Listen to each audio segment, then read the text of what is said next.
For the first time in nearly 3 months, first aid trucks have made their way into Gaza. The 5 trucks are carrying necessities like flour, baby food, and medical supplies. Now, the move comes as the governments of Canada, the UK, and France jointly threatened sanctions for Israel's expanded ground offensive in Gaza. They called the suffering of civilians in the region intolerable and the food aid inadequate. The 3 nations also call on Hamas to release the remaining hostages held since October 7th of 2023. I'm Courtney Cole. And I'm David Wade. It is believed that 20 hostages are still alive in Gaza, and one man knows the horror of that captivity. Omer Shem Tov was released in February and is currently visiting Boston. He sat down with WBZ's Louisa Moller in an exclusive one-on-one to share his story. As the bomb hits the ground, it's taking oxygen inside, and then it's releasing everything. So the house we were inside, it's shaking. I thought the house is falling on us. Omer Shem Tov's story is haunting. Until today, for me, if I hear jets in the sky, I get into like a shock, like it's a trauma. On October 7th, 2023, the 19-year-old Israeli was at the Nova Music Festival when he was kidnapped by terrorists.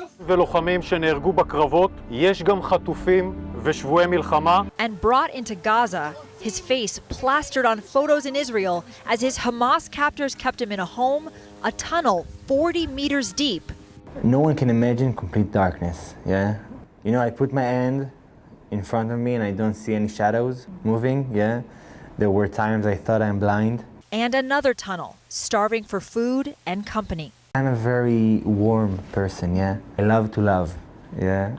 I love hugs, and I love human connections, and yeah. And there, all I got in a day, someone came in, gave me food, and went out. It got to a certain point that I ate a biscuit in one day, small amounts of salty water.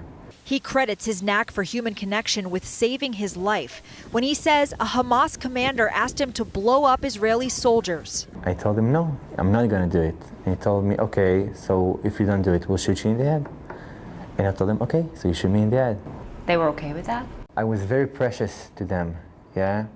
Because I did the cooking and the cleaning. He was released in February, more than 500 days later. Almost immediately, he publicly shared his story. Can I touch it? No. And on Sunday, it brought him to Gillette Stadium, where amid photo ops, Patriots championship rings, and a visit from Eli Feingold, an Israeli player for the New England Revolution, Omer was still face-to-face with his goal, written on a digital wall inside the Kraft Foundation to Combat Anti-Semitism. The Palestine and Israel conflict, it's something that's above me, and I'm not going into politics, but you have to understand that the 7th of October was a terrorist attack, yeah, and we are the ones that we're protecting ourselves. And first thing first, it's the hostages. This is human lives on the line, yeah. So we have to get them out as soon as possible. All of the 57 hostages, dead or alive. He says his ability to connect with others is slowly drawing him out of the darkness. And he hopes it will help the hostages who remain there. Is it hard to talk about your captivity, or do you feel like it's worth it to share that? It is, sometimes it's hard, yeah. But it's my goal right now. Yeah, so like I've said, I'll speak and I'll do. And I believe me speaking, it's also healing me, yeah.